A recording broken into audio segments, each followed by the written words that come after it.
aí, geoprocesseiros e geoprocesseiras de todo o Brasil. Aqui é Murilo Cardoso, falando diretamente de Goiânia. E eu queria dizer que eu o tempo inteiro enganei vocês. Na verdade, eu fico em Aparecida de Goiânia, que é região metropolitana de Goiânia. Eu peço perdão a todos desde já. E aqui direto não de Fortaleza, mas sim de Caucaia, na Célio de Sá, bem na fronteira aqui do limite entre Fortaleza e Caucaia. Ô Marcelo, mas já que você teve a oportunidade de mudar quando você se casou, né? Exato. Por que você não foi pra Suíça brasileira, que tá aí do lado também? Guaramiranga? Não, amigo, Sobral. Ah, não, mas Sobral não é. Sobral é a Paris brasileira. Ah, verdade. A Suíça brasileira é Guaramiranga, aqui em cima da serra, cara. Friozinho aqui no Ceará, coisa mais linda. Não. Sobral é a Islândia brasileira, porque os índices de alfabetização e escolaridade lá é altíssimo. A Cirolândia. Cirolândia. Eu diria Ferreira Gomeslândia. É dos Gomes, é a terra dos Gomes. É, que até o pai do Cirão foi prefeito lá, né? Todo mundo ali daquela família foi alguma coisa de Sobral já, cara. Prefeito, vereador, tudo. O que você pensar? Bacana, é um cara que eu admiro. Ontem eu tava assistindo na Globo News, foi meio deprimente, assim, colocar o Ciro contra o Amoedo foi meio que colocar profissional contra juvenil. Eu quero saber, você que é de Sobral, se você assiste esse podcast, deixa um comentário no próximo episódio, comente um pouco sobre essa visão que o pessoal tem de Sobral fora do estado do Ceará, se ela é correta ou não. Conheço pouco Sobral, muito pouco, assim, eu sei que lá é muito quente, é quentíssimo a cidade. E falar nisso, né, já que você citou a questão de geográfica, tô aqui olhando pra espacialização dos nossos ouvintes, o Ceará disparado com quase 40% dos nossos ouvintes aí no Brasil. Ceará, é isso mesmo. Fortaleza disparado. Valeu, obrigado aí pra galera do Ceará. É a sua influência, hein, Narcélio? É o meu país, cara. Ele tá aqui, ele era pra estar aqui, tipo assim, Ceará, aí depois Brasil em segundo lugar, e depois Espanha, França, Estados Unidos. Mas, de fato, a gente tá liderando aí, o pessoal aqui do Ceará liderando a audiência do Tecnologel, com 37% da audiência aqui do Brasil é aqui do Ceará. Vou até citar aqui os nomes das cidades aqui.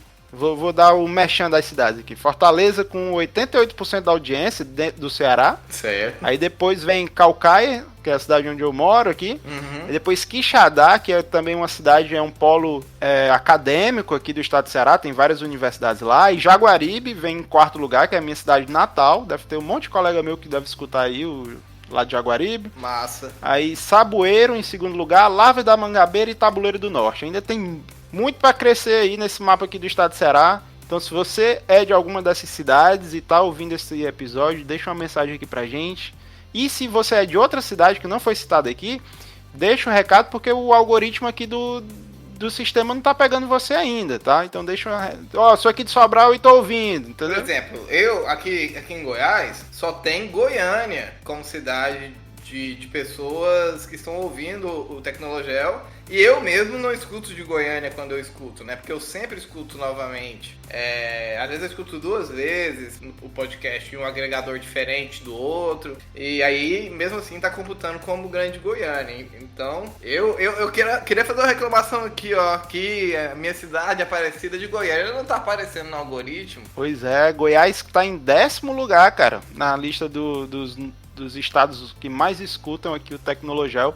Acho que é muito por conta da forma, né, Murilo, que eles computam essas estatísticas. Por isso que a gente quer que você, quando deixa um recado pra gente, coloca lá o nome da cidade, né, o estado. Aproveitando os abraços, vamos mandar um abraço ao pessoal da Galícia, que tá aqui creditado à Espanha. Sim, Galícia e Madrid, a gente tem ouvintes por lá, eu espero que sim, deixa um recado pra gente. A Galícia da Espanha, isso me deixou curioso, sabe por quê? Porque tem toda aquela questão do Asterix e Obelix lá, né, que era da Galícia, eles são gauleses, correto? Correto. E aí, a Galícia vivia em guerra com a França para ser independente da França. Não.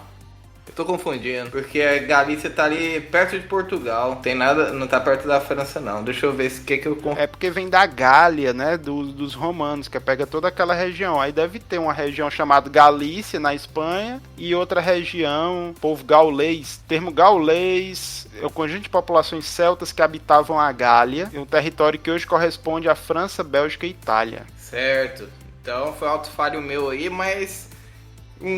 mais uma fonte de cultura pra vocês. Com a correção do Narcélio aí e do nosso amigo Google. Mas aí, falando da Galícia, é interessante porque eles estão... A Espanha, né, o segundo país com mais ouvintes aqui de tecnologia, tem 4% da nossa audiência total. E quando a gente vai para Galícia, que tem 90%, são 3 cidades ali que estão dividindo bem essa audiência. Ribeira, Santiago de Compostela e Bertamirãs, né?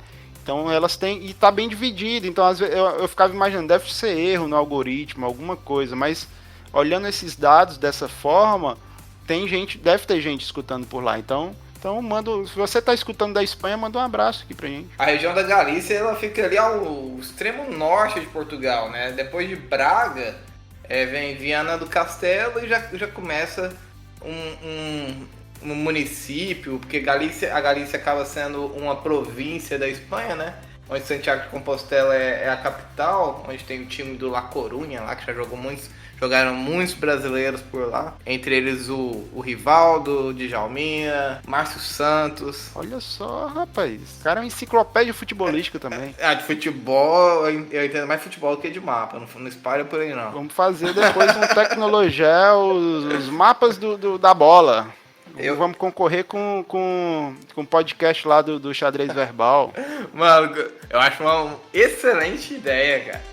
As pessoas, quando eu começo a falar de futebol com essa cara de nerdão, as pessoas até assustam.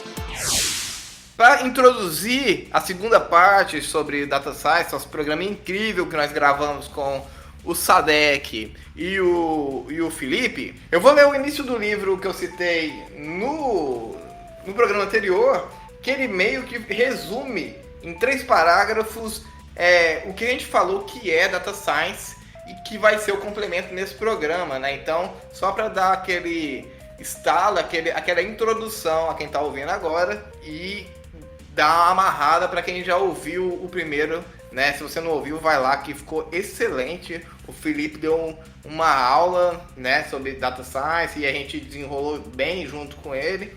Enfim, aqui no livro Data Science do Zero, que eu recomendo extremamente para todo mundo, né, do Joel Grus, do MIT, ele fala o seguinte: Data Science tem sido chamada de o emprego mais sexy do século XXI, até o próprio Sadek falou isso, né?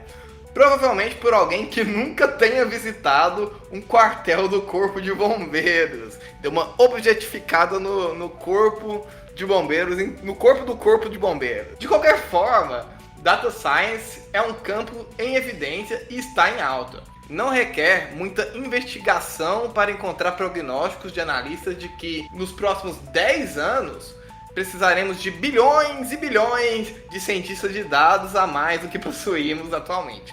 Evidentemente, ele dá uma exagerada aqui, porque quando você lê o livro, você vai perceber que, apesar de tratar de um tema tão duro quanto Data Science, programação e estatística, o autor é muito engraçado. Ele o tempo inteiro usa de ironia. Fica ainda mais gostoso ler. Se você se interessa pelo livro, já é um tema que vai ser gratificante de ler, mas o autor ele é muito, muito divertido além de tudo. E ele continua: mas o que é Data Science? Afinal de contas, não conseguimos produzir cientistas de dados se não soubermos o que é de fato Data Science, né? De acordo com o diagrama de Venn, um tanto famoso nessa área, o diagrama de Venn, né? Data Science se encontra na intersecção de habilidades de hackear, conhecimentos de estatística e matemática e competência significativa. Competência significativa é um pouco abstrato, né? Então ele continua aqui. Originalmente, ele planejou escrever esse livro abordando os 3, mas eu rapidamente percebi que uma abordagem completa de competência significativa exigiria dezenas de milhares de páginas. Assim, eu decidi focar nos 2 primeiros, que é habilidade de hacker e conhecimento de estatística e matemática. O objetivo do Joel é ajudar a desenvolver habilidades de hacker, as quais você precisará para iniciar a prática em Data Science. O outro objetivo dele é fazer com que você se sinta confortável com matemática e estatística, que são a base do Data Science. Entretanto, vale lembrar que o nosso querido Sadek falou que a geografia é a mãe da análise de dados. Foi algo assim que ele falou no nosso primeiro episódio, né? Então, vamos continuar essa conversa depois de ler os comentários da galera aí. Exatamente, Murilo. Tivemos aí uma boa interação no último episódio, né? A galera tá deixando comentário, tá deixando aí as suas contribuições com o episódio. E a gente vai fazer aqui um breve apanhado do que aconteceu na última semana. Começando pelo Anderson Silva, sim, o lutador de MMA, só que não. Um abraço, Anderson, como é que vai a canela? Nunca mais foi a mesma. Na verdade, ele vai dizer assim, nunca mais foi a mesma, Murilo, depois daquele chute, cara.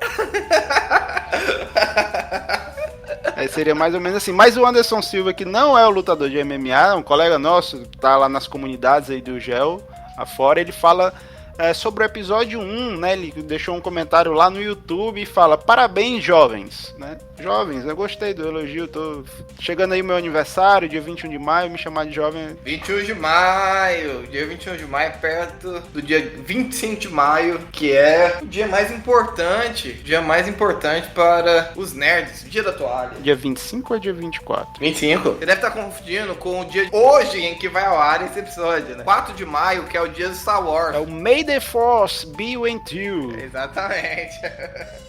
Então ele continua dizendo que também ele é crítico à formação do geógrafo, né? O que a gente comentou lá no primeiro episódio, que a gente dá algumas críticas às grades curriculares, né, dos cursos de geografia atual, para elas se ajustarem um pouco mais às necessidades atuais do mercado do geógrafo e do mercado em geral, né, que vai casar bem até com esse episódio aqui dessa segunda etapa da conversa com o Felipe Sodré, né? E ele fala que vê sim uma necessidade de reformulação dessa grade.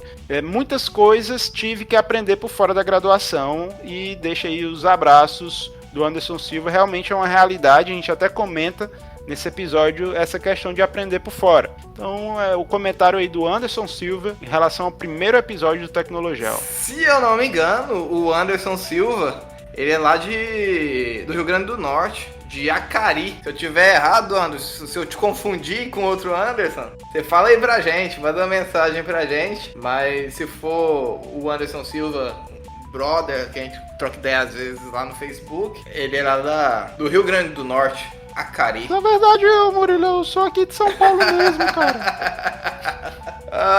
O segundo episódio, o segundo comentário que nós vamos ver aí é da nossa já quase participante do programa, né? A Marina Canjano, lá de Brasília, grande amiga, que dá sempre muita força, participa, ouve todos os episódios e tá ajudando a pregar a palavra. Que ela fala que acabei de escutar e saí curiosa para saber o percentual de um robot ocupar o trabalho de engenharia ambiental. Lá no episódio passado, eu dei essa dica, né? De um site que mostra qual que é a chance de um robô tomar o seu emprego, né?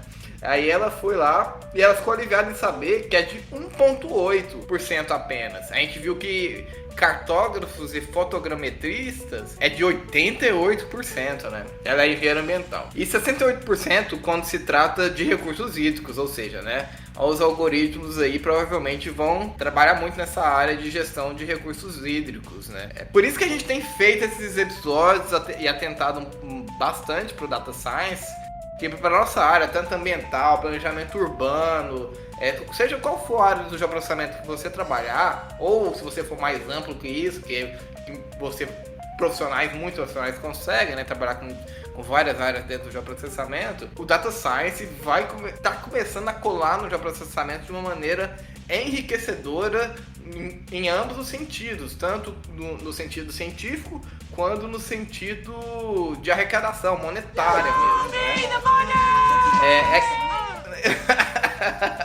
E ela fala que quis compartilhar caso de ter mais ouvintes nessas áreas e que adorou essa série de ciência de dados. Foi enriquecedor, coraçãozinho azul. Valeu, Marina. Então... quem também adorou, né, o tema foi o Torts, né, o @TGSouza lá no Twitter.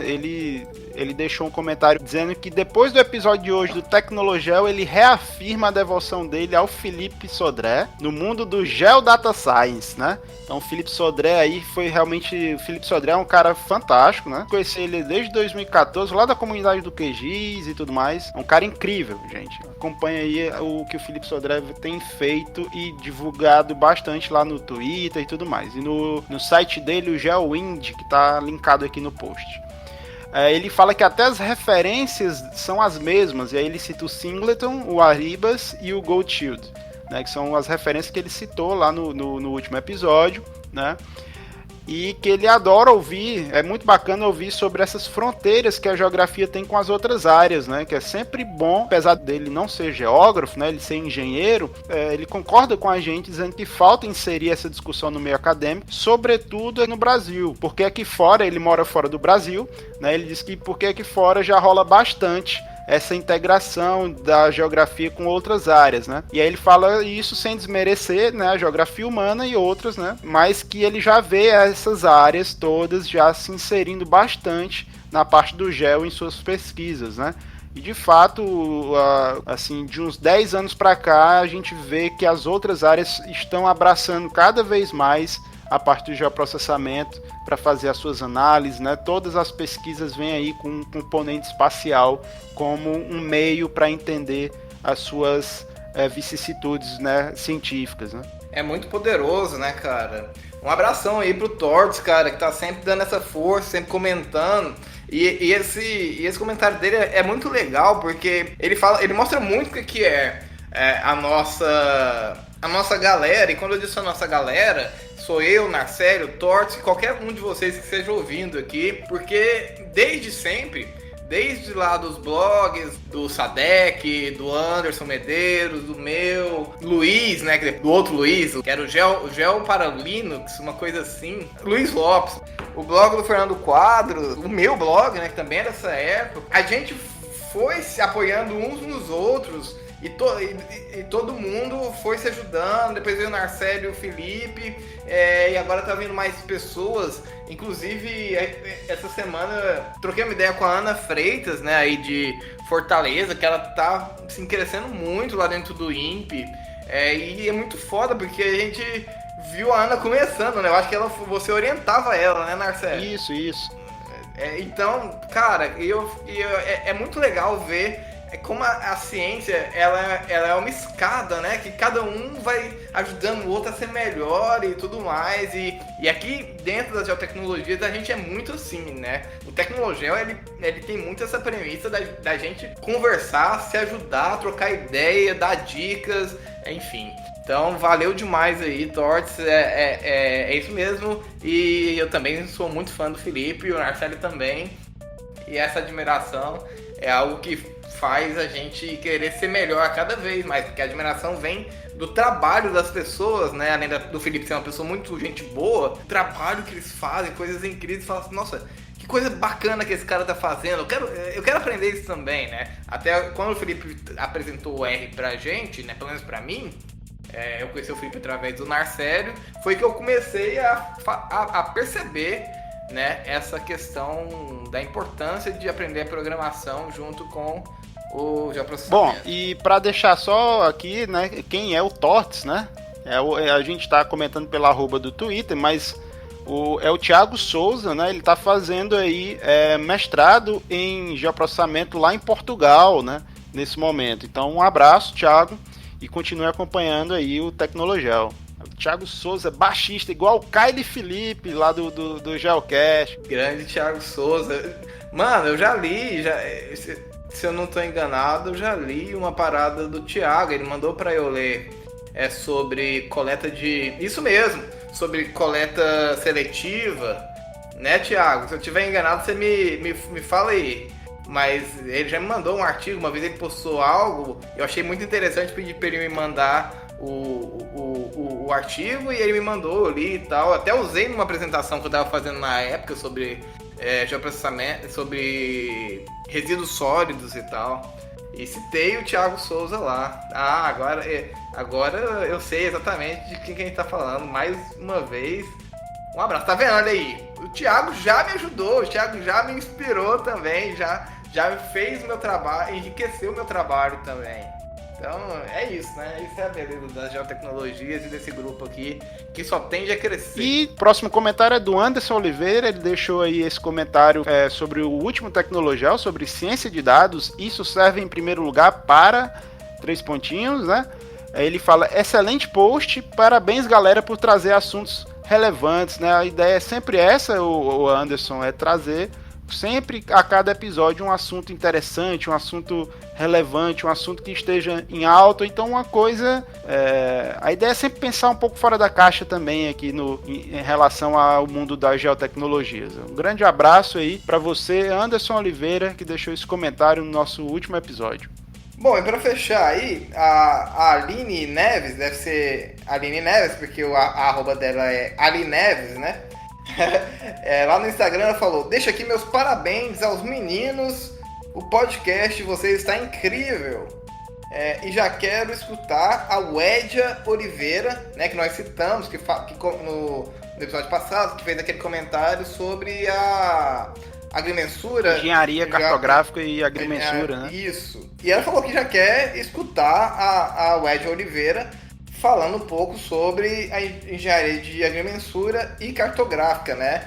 E até fica aqui de novo, a gente reforça, vamos entrar em contato com a Wedja e chamar ela para gravar com a gente. Reforçamos o convite público para justamente a gente parar de ser aqui apenas os meninos, né? E glorificar um pouco mais a questão de gênero aqui dentro do podcast, né? Então o convite está feito. Eu conversei com a Ana também, que eu citei mais cedo, para ela participar de algum episódio mais na área de sensoramento remoto, né? Porque ela é muito, muito boa nisso. Então, teremos mais participações em breve aí, assim como do Felipe nesse episódio. A gente está chamando uma galera bem legal para diversificar bastante os temas. Exatamente, tem muita gente aí pra gente fazer o convite. Então, o pessoal lá do Geocast, né? Tem Anderson Medeiros, Fernando Quadro, Jorge Santos, o Kylie, a Tatiana, né? A Daphne, que fizeram recentemente aí um episódio sobre as meninas do Geo. Daniele Correia, lá do Cartografia Digital também. Então, tem muita gente aí pra gente conversar, pra gente trazer, fora esse mundão de profissional bom aí do Geo. Bom, galera, é isso. Vamos conversar, mandem mensagem pra gente. Fala de onde você tá ouvindo o Tecnologel, e dúvidas, sugestões, críticas, porque a gente às vezes dá umas opiniões aqui, né, que são polêmicas, o Sadek, às vezes, né, às vezes eu, às vezes o Marcelo, mas por quê? Porque a gente tem opinião, uma vivência da área, e é bom trocar ideia, tá? Aqui a gente não tá aqui para concordar todo mundo, a gente tá aqui para construir, desconstruir pensamentos, uns os outros e os próprios, porque a ciência vive disso, não existe verdade absoluta e a gente tem que caminhar sempre em frente e a ciência se faz com pessoas unidas e não separadas, né? Abraço, galera, fique bem e fique aí com uma excelente segunda parte do podcast sobre cientistas de dados. Exatamente. E a tecnologia tá aí para unir mesmo separado, fique em casa ainda e escuta esse podcast. Então deixa eu jogar a merda no ventilador. Até que enfim. Pô, por favor. Eu quero só fazer uma pergunta. Quanto tempo vocês acham que é necessário para formar um profissional ou um data scientist? Mas para formar um profissional bom em data science. Ah, Sadek, essa pergunta aí, brother. Eu acho o que é formar o que é formar um cientista de dados? Porque a gente está aqui falando, a gente falou, bom, vamos botar uns conceitos a mais aí. A gente falou, tem os hard skills, ou seja, as habilidades específicas, que aí é bom o cara saber um básico de estatística, é bom o cara saber alguma linguagem de programação por questões de reproducibilidade, mas ao mesmo tempo... É nesse ponto que eu quero tocar, porque, por exemplo, quando a gente diz o cara tem que saber um básico de estatística, o básico de estatística que ele precisa saber não é tão básico assim, porque o básico para mim é o cara saber média, moda, variância de padrão, o que é uma variável contínua, o que é uma variável aleatória, isso é o básico. Mas quando ele tem que saber como é que faz um teste, ter uma nova, quando ele tem que saber o que é uma principais componentes, quando ele tem que saber o que é um teste à rima, quando ele tem que fazer um random forest, uma mineração de texto, alguma coisa do gênero, começa a ficar mais complicado. Começa a ficar. Aí é experiência, né? Pois é. E aí a gente põe, por exemplo, esse mesmo profissional que já sabe tudo isso aí de estatística, para saber também banco de dados, programação, em Python, vamos dizer. Eu senti aí uma certa ofensa ao R. Não, ao R, porque se o cara sabe estatística, se ele passou pela estatística, ele aprendeu R. Bom, pelo menos é de se esperar, né? Claro.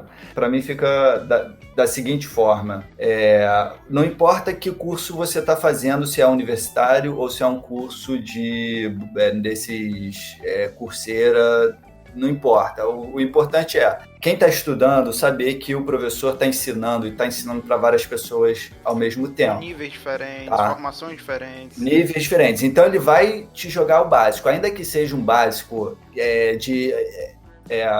como é que é? Inteligência artificial, é um básico. E que vai ser o papel do próprio aluno buscar esse além. Como eu tenho até um vídeo sobre isso lá no Geocast, assim, como se organizar para estudar. A melhor forma de estudar é experimentando. E nisso, eu sou uma pessoa que eu sou muito curioso, cara. Eu tenho quem mexe com R, conhece é um repositório, é tipo um mailing list que manda todo dia os blogs que publicaram algo relacionado a R. Então, desde que eu comecei a mexer no R, eu me cadastrei nisso, eu sempre olho para ver se tem alguma coisa interessante. E sempre tem coisa interessante, tem coisa que não tem nada a ver com o que eu um dia imaginaria fazer, e eu vou lá, pelo fato de ser uma linguagem de programação, muitas vezes os caras disponibilizam código para eu experimentar. A partir do momento que eu experimento com o negócio, com os dados, com as coisas do cara, eu quero falar, entendi o que cada coisa está fazendo, agora eu vou tentar fazer com os meus dados. Tá? Então, é aquela ideia dos projetos, side projects, ou projetos paralelos que a pessoa tem, que são fundamentais. Né?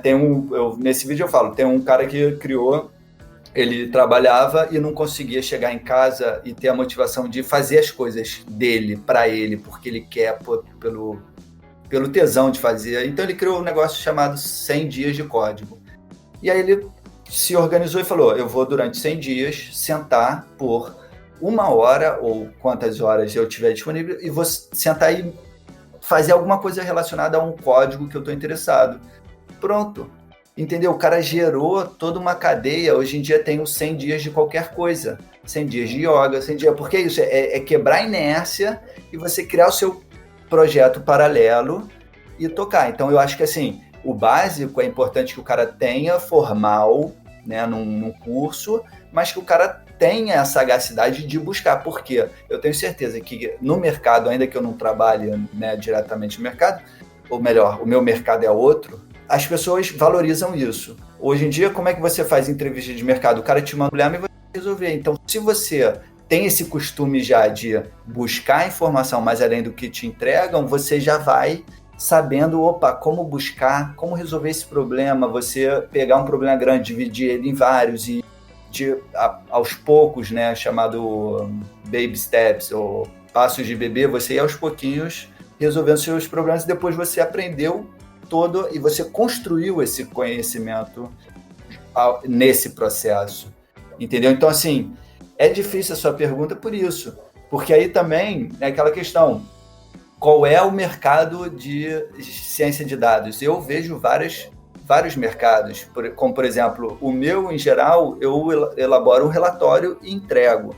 Tem um outro que vai ter que integrar suas análises num sistema, né, que está rodando em real time, um negócio de Uber, por exemplo. Eu até brinquei, conversando com o Maurício Vancini, que fez a live de R lá com a gente, que vai fazer a live de R nessa terça, Eu falei para ele, pô, mas ciência de dados, cara, imagina um cara que entrou para uma startup que vai entregar pizza com drone. O cara precisa definir qual é a rota que o drone vai fazer. Isso aí, o cara não vai entregar um relatório para o chefe. Ele vai ter que criar todo um fluxo de trabalho para que, em tempo real, o drone saiba qual é a direção do vento, se é melhor ir pelo centro da cidade, onde tem mais prédio e vai estar mais abrigado, ou se ele vai pelo, não sei, entendeu? Então, assim, é um campo muito amplo e difícil da gente definir, né? O que faz um cientista de dados. Cara, tem muita coisa. Tem gente que vai ficar só limpando dados, vai ter gente que vai estar só trabalhando no modelo estatístico. Eu acho que é bem complexo, porque quando a gente diz assim, quanto tempo para formar uma pessoa para a área X? Esse termo formar, ele é muito forte, porque ele vem daquela questão de você moldar uma pessoa do nada, ou de alguma coisa, para ficar na forma ideal para aquela área. E a ciência de dados, ela não tem uma forma, como o Felipe está colocando aí. Eu vejo ela que ela não tem uma forma, uma receita para o cara entrar e conseguir colocação nesse mercado ou desenvolver algum projeto do tipo. Ou seja, isso a gente vai desde o tipo, não tem uma formação única para o cara entrar, ou seja, o cara não precisa ser um cientista da computação para ser cientista de dados, ele pode ser um jornalista, por exemplo. Tem muito perfil que eu sigo no Twitter que é jornalista que trabalha com data science para analisar os dados e tudo mais. Não existe um negócio fechado. Cada novo projeto é um novo desafio, é uma nova aprendizagem, são novas habilidades que ele vai desenvolver dentro daquela ferramenta que ele já usa, ou ele vai ter que desenvolver uma ferramenta, uma lógica, um script, um algoritmo para aquilo. São dados diferentes, então assim, é um negócio meio que amorfo. Né? É uma coisa que tá aqui, tá no nosso dia a dia, mas não tem como ter uma forma definida, né? Isso é muito complicado. E a academia, por exemplo, ela não vai formar você como ela não, por exemplo, quem é um geógrafo sai na academia só porque tem um diploma de geógrafo, não quer dizer que ele seja um geógrafo. Vai muito ele. Não, se ele tem um diploma de geógrafo, ele é geógrafo. Não quer dizer que ele saiba o que ele vai fazer. Não, isso, eu tô dizendo assim, no papel ele mas na prática ele entendeu? Então, tipo assim, quando a gente vai dizer assim, onde eu quero chegar? Não vai ter um curso que tu vai fazer que vai transformar você no data science. Ponto. Depende. Assim como vai ter um currículo, vai ter um diploma de data science. Aqui, né? Ó, tô aqui com um aberto aqui na frente. Porque quando o Luiz perguntou isso, aí eu fui abrir aqui o currículo dos cursos que eu tô fazendo numa empresa de cursos. Não pode falar o nome, cara, eles não estão pagando nada. Aí o primeiro módulo que eu fiz, que foi Data Science, primeiro passo, né? São 6 horas a carga horária. O que se aprende aqui? Dados e visualizações, análise exploratória, variáveis, Data Visualization, continuando com a visualização, nessa parte aqui eles mostram outras formas de plotar os dados, tá? E dados e estatística. Aí aqui, antes disso, isso eu estava lendo a ementa.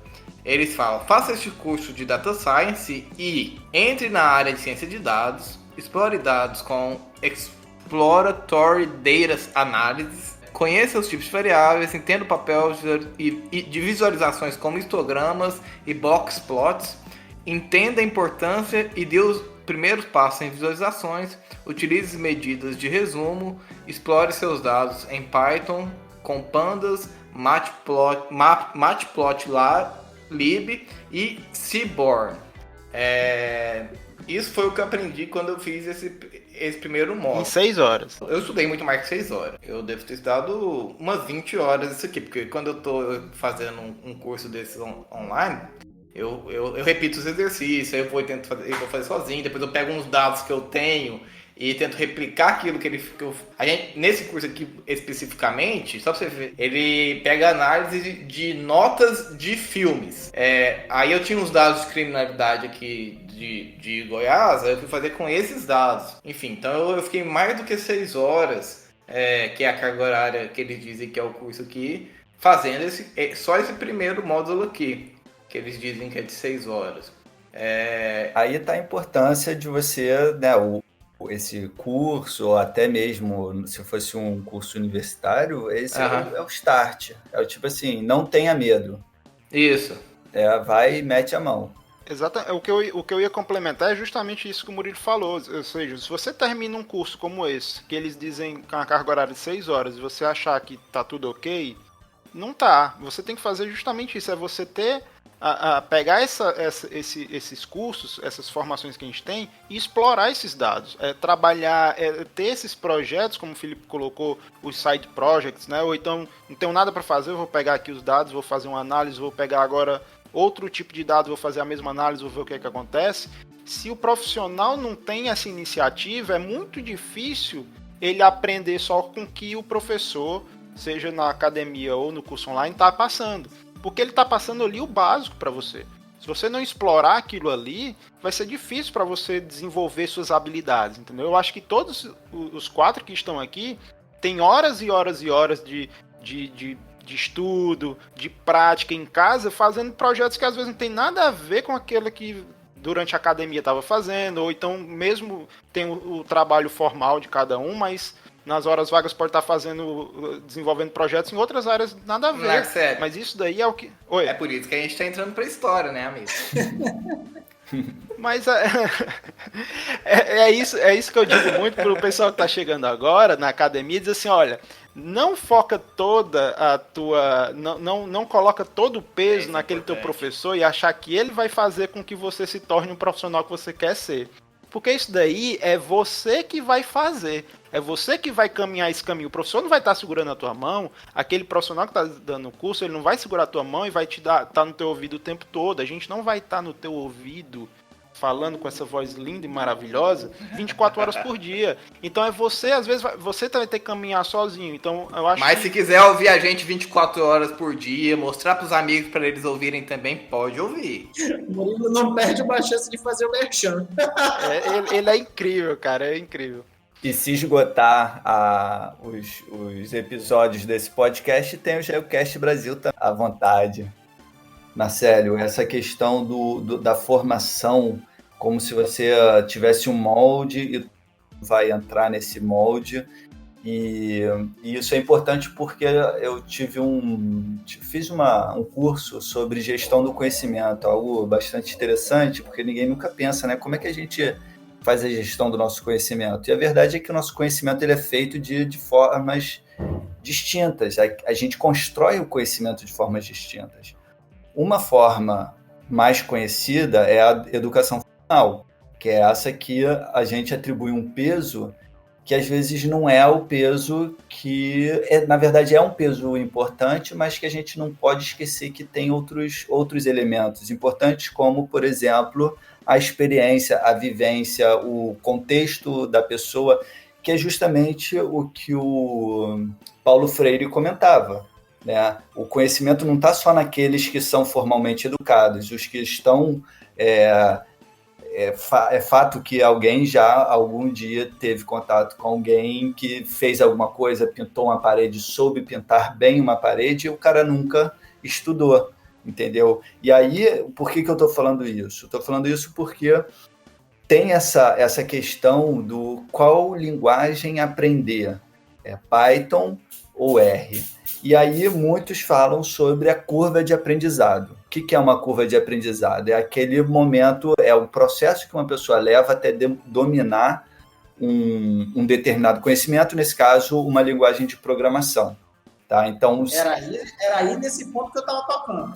Então, nessa curva, subentende-se que a pessoa tem um processo inicial, gradual, aumentando, chega uma hora que fica difícil, porque ela vai se deparando com elementos mais complexos, até o momento que ela chega no topo dessa curva, né, e ela meio que se mantém, né, porque no sentido do conhecimento, aquele conhecimento adquirido. Então, ela se mantém, ela dominou.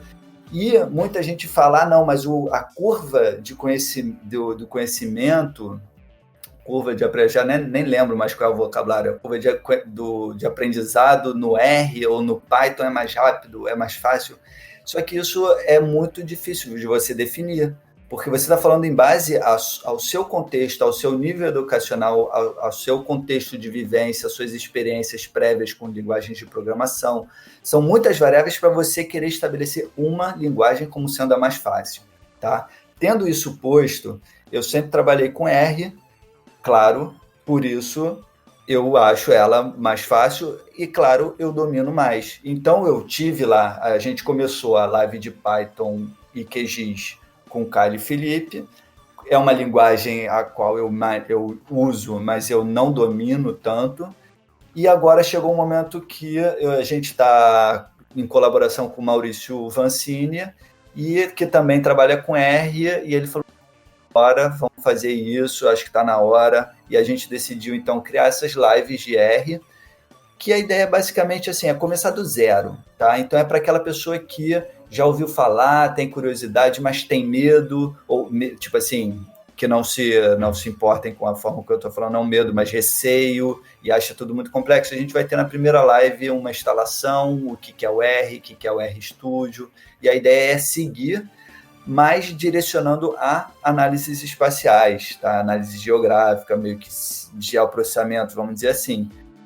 Quem sabe a gente coloca outros elementos, como eu já fiz alguns vídeos, que você pode aí agregar como parte da ciência de dados. Teve um vídeo que eu fiz, estou falando especificamente de você adquirir dados do Twitter em base a um hashtag e plotar num mapa. Basicamente foi o vídeo que eu fiz, e a ideia é depois agregar mais coisas, né? Teve uma conversa... Exatamente, você fazer, quem sabe, uma análise de sentimento, uma coisa bem tranquila, bem inicial. Essa é a ideia. A gente vai começar agora na terça-feira, dia 28, a partir das 10, e espero todos lá. E, principalmente, quem não conhece, chega lá, bota dúvida, não tem dúvida estúpida, e principalmente quem já sabe também entra em contato para a gente ver o que acha, que mais que a gente pode... Porque a ideia é tanto dar a mão para quem está começando agora, como também apoiar a quem já está desenvolvendo e tem alguma dúvida. Eu e o Maurício, a gente tem um entendimento bom da linguagem, então acho que a gente está entendendo que a gente consegue fazer essa dupla vertente aí. Esse é um ponto que eu acho interessante, que para a gente que faz vídeo, né, que está aqui conversando no podcast, essas coisas todas, é um ponto que a gente sempre tem que estar com ele em mente. Porque toda vez, como eu estava falando no início ali, a gente estava conversando nos bastidores, toda vez que eu escrevi alguma coisa, ou que eu vou fazer um vídeo, quando eu termino, eu fico pensando, eu vou postar isso? Não está bom, não está suficiente, não é realmente o que eu acho. Então, sempre fica naquela dúvida, né? Pelo menos eu sempre fico naquela dúvida, assim, de achar que podia ter sido melhor, ou então eu não sou a melhor pessoa para falar. Mas aí a gente chega também no ponto de dizer, não tem ninguém falando. Se eu começar a falar e tiver um cara que sabe mais que eu, ele entra aí e fala, e vai ser muito bem-vindo. Totalmente. Eu acho que é assim que se constrói o conhecimento também, né? Isso que eu tô falando. Eu aprendi muito com as suas postagens, a sua, do Narcélio, do Murilo, e até o dia que eu falei, cara, eu também vou fazer o meu, e mesmo assim ainda sigo e vou me inspirando também nessa... Então, assim, acho que é um ambiente aí pra gente explorar, a gente tá abrindo. Vamos ver como é que vai ser a receptividade. E é isso, acho que vai ser bacana mostrar o R, mostrar assim, sem essa de que é mais fácil. Não, o R, vamos ver o R, e é isso. Também a gente tem a live de PyQGIS, para quem quer trabalhar com Python. Eu acho que tem espaço para as duas linguagens, todas têm os seus objetivos. E o interessante é saber esses objetivos para poder entender melhor, né? A linguagem de programação, assim como os softwares, eles são criados por pessoas, e as pessoas têm visões de mundo, têm percepções, e elas modam a sua forma. Então, o R foi feito para análise estatística.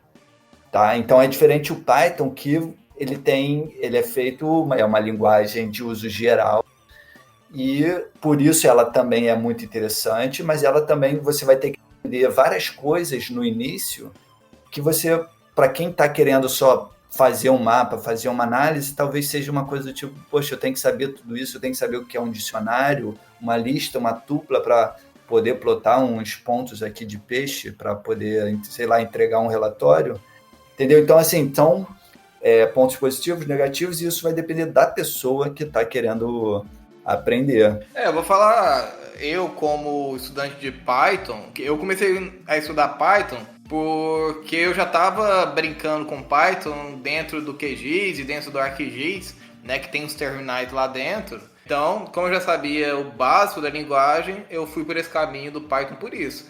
Mas eu vou estar lá assistindo a live, os dias que eu não conseguir assistir ao vivo, eu vou assistir a gravação, porque isso vai de encontro ao que a gente prega direto aqui e o que a gente falou hoje. Conhecer outras áreas, nem que seja superficialmente, entender o que o seu colega está fazendo, como ele faz, mesmo que de uma maneira, assim, se eu só assistir uma live e não estudar, evidentemente que eu não vou aprender por osmose, né?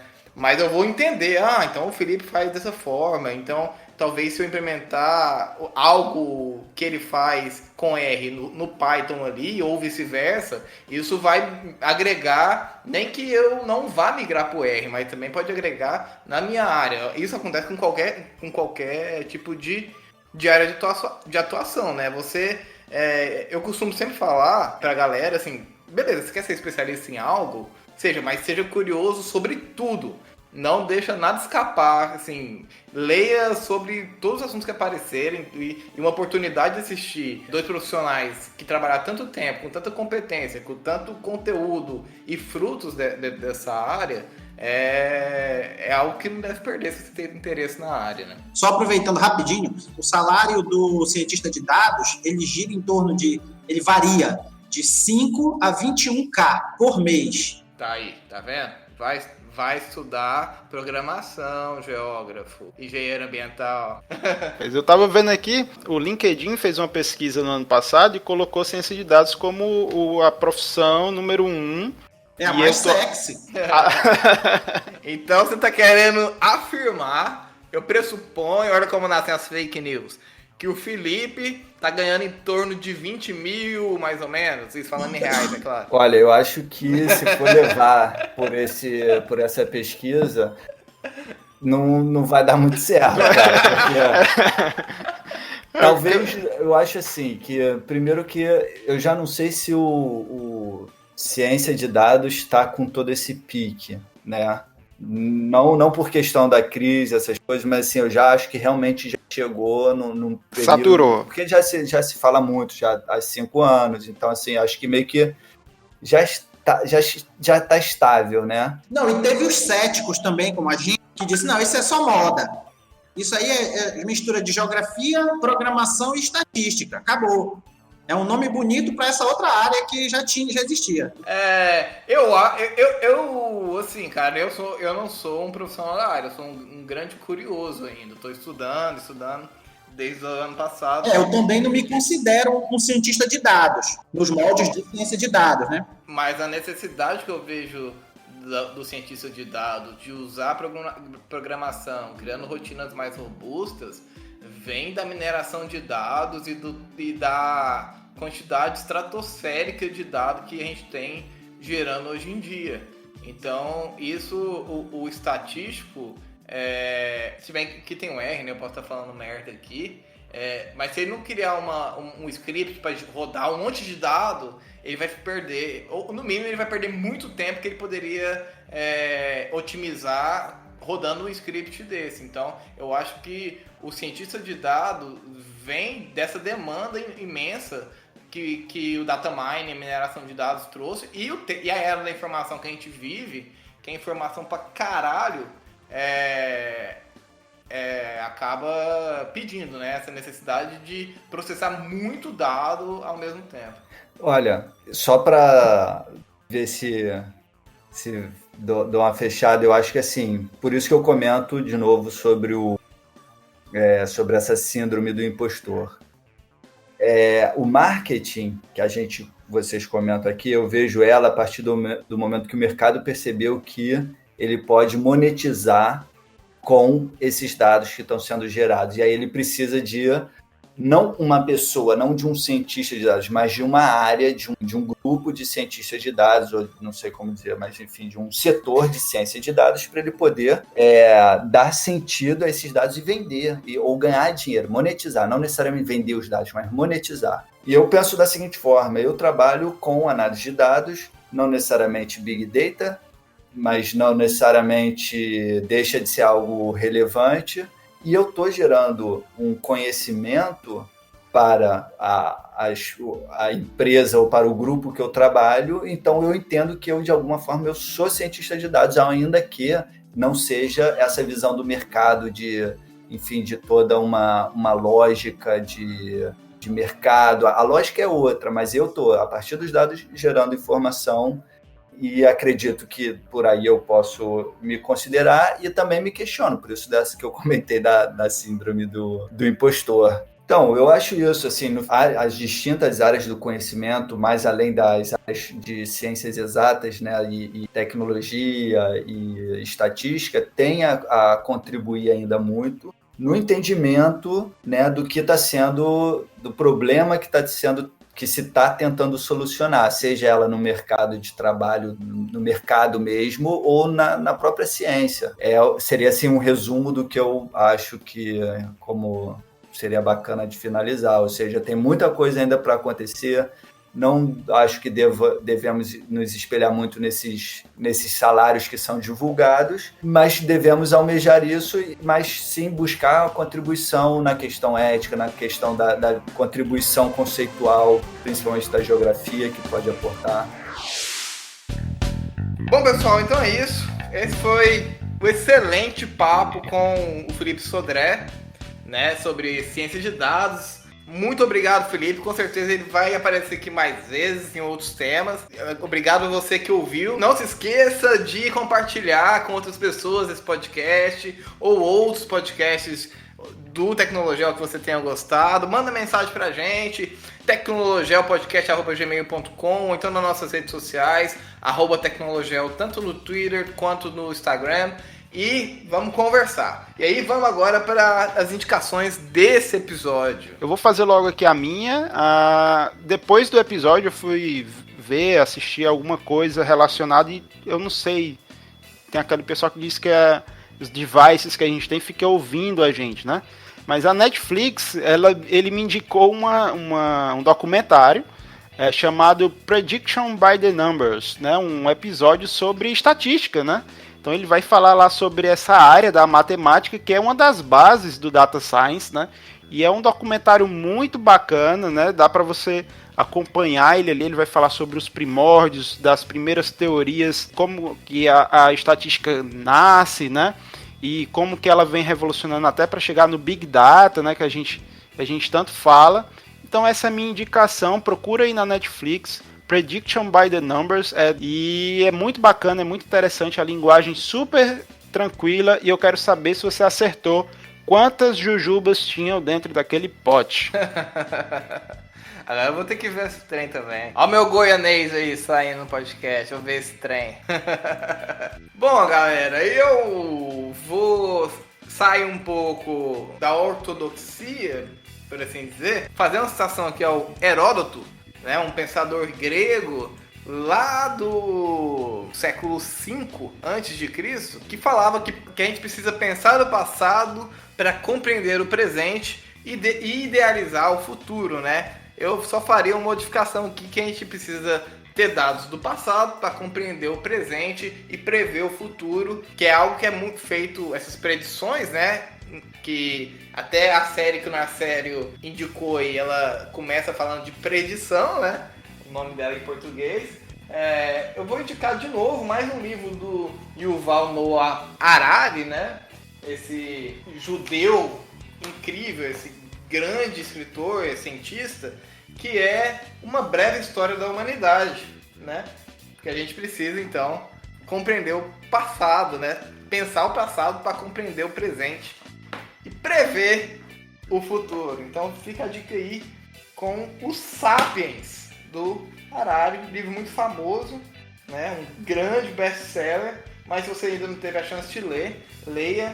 Esse é um livro que tem cerca de 500 páginas, mas que você lê rápido, muito rápido, porque é muito bom. E eu sugiro um babador, né, um lenço, alguma coisa do lado, porque cada tema, você começa a ficar desacreditado de como a gente, como espécie, a gente, Homo sapiens sapiens, chegou até onde chegou. Não foi fácil. É realmente um livro muito, muito foda. Fica aí essa dica. Então é isso, pessoal. Esse fica aí o final desse super episódio com o Felipe Sodré. Foram mais de 2 horas de conversa que nós tivemos. Eu aqui em Fortaleza, o Felipe lá na Argentina, o Murilo lá em Goiás, o Sadek lá no Pará, né? E foi uma conversa fantástica. A gente tentou aí condensar dentro do podcast, dividimos aí em 2 episódios para ficar mais tranquilo, para ninguém ficar, é um episódio de 2 horas, não vou escutar e tudo mais. E eu espero que vocês tenham gostado desse tema. Deixem sugestões, se tiver alguém que vocês acham interessante que venha aqui conversar com a gente, indica aí, como o Murilo já deu as dicas aí nas redes sociais, é só procurar Tecnologel, ou procura o Murilo, procura o Narcélio, procura o Sadek, e você conversa com a gente, né?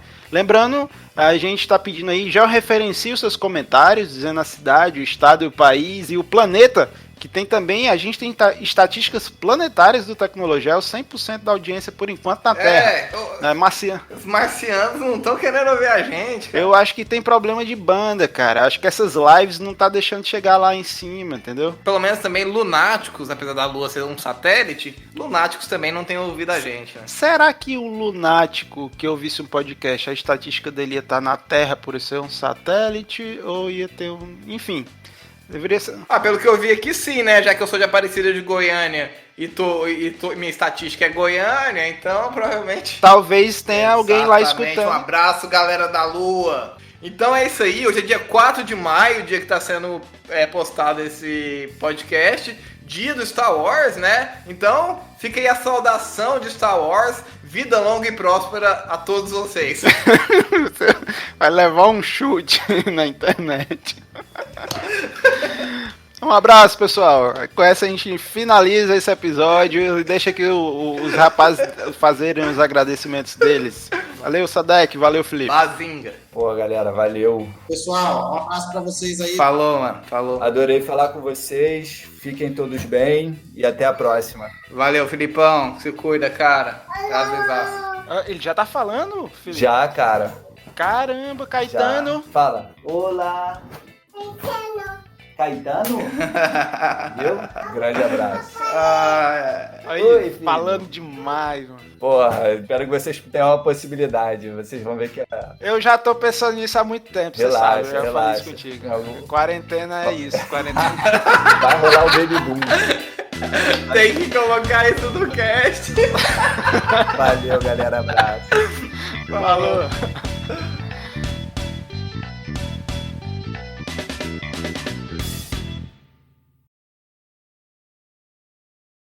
Eu ia usar aqui essa Sadek, Belém do Pará e ciência de dados. Ué, Eita, mas pô. tudo bem. Olha o final do programa aí. Eu posso até trocar, viu, na edição. Wubba lubba dub dub!